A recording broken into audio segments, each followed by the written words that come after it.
ரஃபலர் ஃபுட்டுன்னுவாங்க இதுக்கு. இது வந்து கேதரிங்லாம் அடிக்கிறதுக்கு இந்த ஃபுட் தான் யூஸ் பண்ணுவாங்க.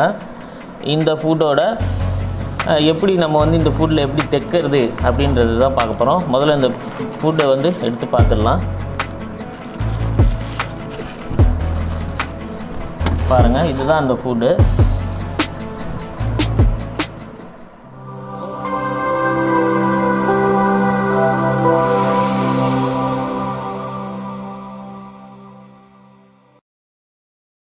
Welcome to make India. இன்றைக்கி பார்த்தீங்கன்னா நம்ம என்ன பார்க்க போகிறோன்னா ஜொனோமோ ஒண்டர் ஸ்டிச்சு. இதோட அன்பாக்ஸ் ரிவ்யூவும் போட்டிருக்கோம், அப்புறம் டெமோ ரிவ்யூவும் நம்ம வந்து பண்ணியிருக்கோம். இப்போ என்ன பண்ண போகிறோன்னா இதில் வந்து ஒரு ஃபுட்டர் ஒன்று நம்ம வாங்கியிருக்கோங்க. இது வந்து ரஃபலர் ஃபுட்டுன்னுவாங்க இதுக்கு. இது வந்து கேதரிங்லாம் அடிக்கிறதுக்கு இந்த ஃபுட் தான் யூஸ் பண்ணுவாங்க. இந்த ஃபுட்டோட எப்படி நம்ம வந்து இந்த ஃபுட்டில் எப்படி தைக்கிறது அப்படின்றது தான் பார்க்க போகிறோம். முதல்ல இந்த ஃபுட்டை வந்து எடுத்து பார்த்துடலாம். பாருங்கள், இதுதான் அந்த ஃபுட்டு. ஸோ ஆக்சுவலாக பார்த்தீங்கன்னா இங்கே இருக்கிற ஃபுட்டை ரிமூவ் பண்ணிவிட்டு இந்த பேஸை வந்து ஓப்பன் பண்ணிங்கன்னா தான் இதை வந்து அதில் இன்ஸ்டால் பண்ண முடியும். இதில் என்னென்ன இருக்குதுன்னு பார்த்துடலாம். இது பார்த்திங்கன்னா த்ரெட்டோட லென்த்து வந்து அட்ஜஸ்ட் பண்ணுறது. இங்கே தான் வந்து அது வந்து கேதரிங் பண்ணுற பிளேட். இதுக்குள்ளே தான் வந்து நம்ம வந்து துணியை வந்து வைக்கணும். இங்கே இருக்குது பாருங்கள், இதில் பார்த்திங்கன்னா தெரியும் 1, 6, 12 ஸ்டாருன்னு போட்டுருவோம். ஒன்றுன்றது என்னன்னு பார்த்தீங்கன்னா 1 வச்சிங்கன்னா ஒரு ஃபோல்டிங் ஒரே ஒரு ஸ்டிச்சு சின்ன கேதரிங் குட்டியாக கேதர் பண்ணோம். 6ல் வச்சிங்கன்னா ஒரு கேதரிங் 6 ஸ்டிச்சஸ், அப்புறம் திருப்பி கேதரிங். அதே மாதிரி 12ல் வச்சிங்கன்னா கொஞ்சம் லென்த்து அதிகமாக வரும். அதுவே இந்த ஸ்டாரில் வச்சிங்கன்னா ஸ்ட்ரெயிட்டாக வந்து மூமெண்ட் ஆகிடும். இது வந்து இந்த அட்ஜஸ்ட்மெண்ட் வந்து நீங்கள் ஸ்டிச்சஸோட லென்த்துக்கு ஏற்ற மாதிரி நீங்கள் அட்ஜஸ்ட் பண்ணிக்கலாம். ஸோ இதை வந்து எப்படி இன்ஸ்டால் பண்ணுறதுன்னு காட்டுறேன். அது பார்த்ததுக்கப்புறம் எப்படி ஸ்டிச் பண்ணுறதும் காட்டுறேன். ஓகேங்களா? நீங்கள் இந்த நார்மல் ஃபுட்டரை வந்து ரிமூவ் பண்ணிக்கோங்க. அதுக்கப்புறம் உங்கள் மிஷினோட இந்த மாதிரி ஒரு ஸ்க்ரூ ட்ரைவர் கொடுத்துருப்பாங்க. அந்த ஸ்க்ரூ ட்ரைவரில்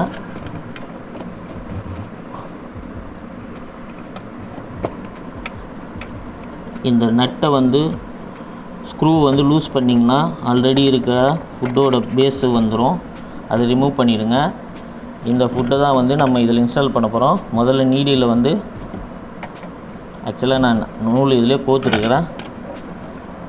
நீடியில் வந்து டாப் எண்டு பொசிஷனில் வச்சுக்கோங்க.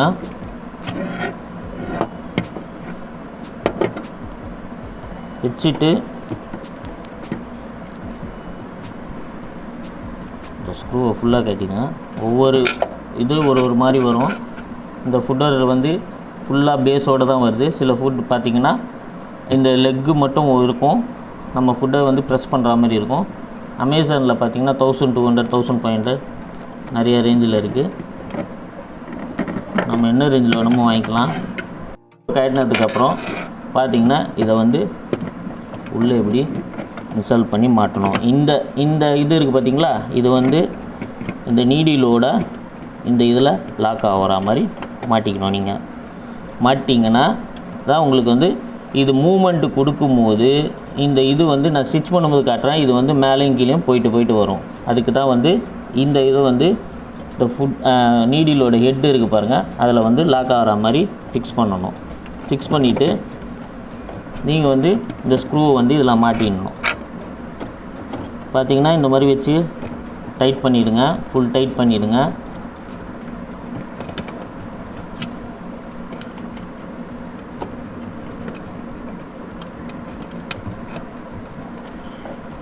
ஸ்க்ரூ ட்ரைவரில் ஃபுல்லாக டைட் பண்ணிடுங்க. இந்த நூலை வந்து எப்பயும் போல் நார்மலாக இந்த சைடு எடுத்து விட்டுக்கோங்க. நூலை வந்து எடுத்து விட்டுக்கிட்டிங்கன்னா உங்களுக்கு வசதியாக இருக்கும் தைக்கிறதுக்கு.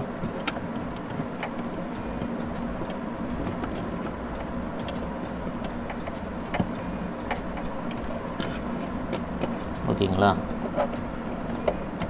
இப்போ பார்த்தீங்கன்னா ரெடி ஆகிடுச்சு. பாஸ் பண்ணு. ஸோ இங்கே பாருங்கள், இந்த இடத்துல தான் இந்த இது லாக் ஆகிருக்கும். இது என்ன ஆகும்னா நீங்கள் வந்து ப்ளே பண்ணும்போது பாருங்கள், நல்லா தெரியும் உங்களுக்கு. இந்த பிளேட்டு வந்து மூவ் ஆகும். மூவ் ஆகி தான் உங்களுக்கு அந்த துணியை வந்து ஃபோல்டு பண்ணும். ஓகேங்களா? இது அப் அண்ட் டவுன் போயிட்டு வரும்போது அது நடக்கும். இப்போ நான் அது எப்படி ஸ்டிச் பண்ணுறதுன்னு காட்டுறேன். ஸோ பார்த்திங்கன்னா இப்போ கிளாத் இருக்கு இல்லையா, அதை எடுத்து இந்த மாதிரி உள்ளே வந்து இப்படி ஸ்ட்ரெயிட்டாக போகிற மாதிரி வச்சுக்கோங்க கிளாத்தை. ஓகேங்களா? வச்சுட்டு நீங்கள் வந்து இறக்கிட்டிங்கன்னா இப்போ பார்த்திங்கன்னா நான் 1ல் வச்சுருக்கேன் பாருங்கள்.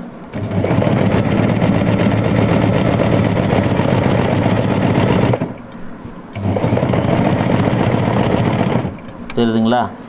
ஒரு ஸ்டிச்சுக்கு ஒரு ஃபோல்டிங், அதை கேதர் பண்ணோம். இப்போ நான் அடுத்து இதை வந்து அப்படியே 6க்கு மாற்றுறேன். உங்களுக்கு ரன்னிங்லேயே தெரியும்.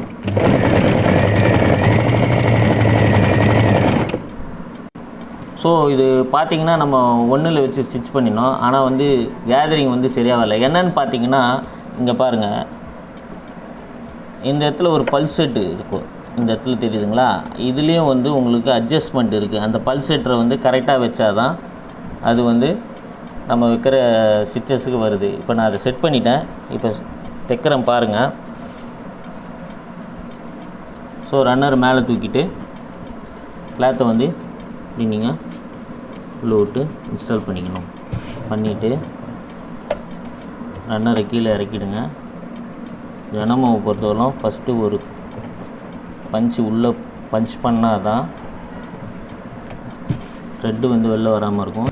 ஸோ பாருங்கள், இது சிங்கிள் ஸ்டிச்சஸ்ஸு. பார்த்திங்கன்னா உங்களுக்கே தெரியும்,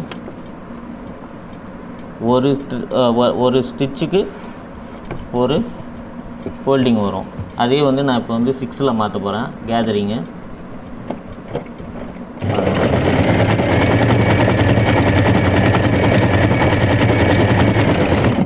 பார்த்தீங்களா? 6 ஸ்டிச்சுக்கு ஒரு ஃபோல்டிங் வரும். இப்போ நான் அதை அப்படியே 12க்கு மாற்றுறேன்.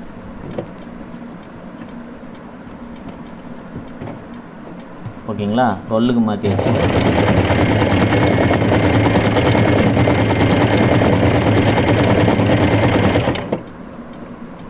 பாருங்கள், ஒரு 12 ஸ்டிச்சுக்கு ஒரு ஃபோல்டிங் வரும். இப்போ நான் அதை வந்து அப்படியே ஸ்டாருக்கு மாற்றுறேன். ஸ்டாருக்கு மாற்றினா என்ன ஆகும்னு பார்த்தீங்கன்னா ஃப்ளாட் ஸ்டிச்சிங், உங்களுக்கு வந்து ஸ்ட்ரெயிட்டான தையல் வரும். இப்போ ஏதாவது ஒரு இடத்துல வந்து ஃபோல்டிங் வச்சு தைச்சிட்டு மற்ற இடத்துல வந்து நார்மல் வேணும்னா நீங்கள் அந்த ஸ்டாருக்கு மாற்றிட்டிங்கன்னா அந்த ஸ்டிச்சிங் வந்து ஸ்ட்ரெயிட்டாக வந்துடும். ஸோ இவ்வளோதாங்க. இது கேதரிங் வந்து இப்படி தான் பண்ணணும். பாஸ் பண்ணு. ஸோ இங்கே பாருங்கள், இது வந்து 1ல் வச்சு தைச்சது உங்களுக்கே தெரியும். அதுக்கப்புறம் இது வந்து 6ல் வச்சு தைச்சது பாருங்கள். இது 12ல் வச்சு ஸ்டிச் பண்ணது. அதுக்கப்புறம் இது வந்து ஸ்டாரு. ஸோ இவ்வளோதாங்க, ரொம்ப சிம்பிள் தான். ரொம்ப பெரியவங்களுக்கு டிசைனர் ட்ரெஸ்ஸு, லேஸ் வச்சு தைக்கிறது, இதெல்லாம் வந்து இதில் வந்து உங்களுக்கு ஈஸியாக இருக்கும். எப்போவுமே பார்த்தீங்கன்னா மிஷின் வாங்கினீங்கன்னா எல்லாருமே வந்து அதை அப்படியே ப்ளக்இன் பண்ணிட்டு லோ வோல்டேஜ் ஹை வோல்டேஜ் வந்து போயிடுது அப்படின்னு நிறைய பேர் நினைப்பீங்க. ஆனால் அதுக்கு ஒரு தீர்வு இருக்குங்க. இந்த மாதிரி ஸ்டெபிளைசர் வந்து நீங்கள் ஆன்லைன்லேயே பர்ச்சேஸ் பண்ணலாம். உங்களுக்கு இல்லைனா வந்து ஸ்டெபிளைசர் கடையில் எலக்ட்ரிக் ஷாப்பில் போனீங்கன்னா கிடைக்கும். இது பார்த்தீங்கன்னா உங்களுக்கு 100 வாட் வரலும் யூஸ் பண்ணிக்கலாம். இந்த மாதிரி ஒரு மினி ஒரு ஸ்டெபிளைசர் வாங்கி வச்சிட்டிங்கன்னா உங்களுக்கு வந்து உங்கள் மிஷினோட லைஃப் வந்து நல்லாவே இருக்கும், ஈஸியாக இருக்கும். ஸோ கைஸ், இந்த வீடியோ, இந்த அப்டேட் உங்களுக்கு பிடிச்சிருந்தால் லைக் பண்ணுங்கள், ஷேர் பண்ணுங்கள், கமெண்ட் பண்ணுங்கள். இந்த சேனலுக்கு புதுசுனா சப்ஸ்கிரைப் பண்ணுங்கள். அப்போ தான் நாங்கள் போடுற ஒவ்வொரு வீடியோவும் உங்களுக்கு அப்டேட்டாக வந்து சேரும். பாய்.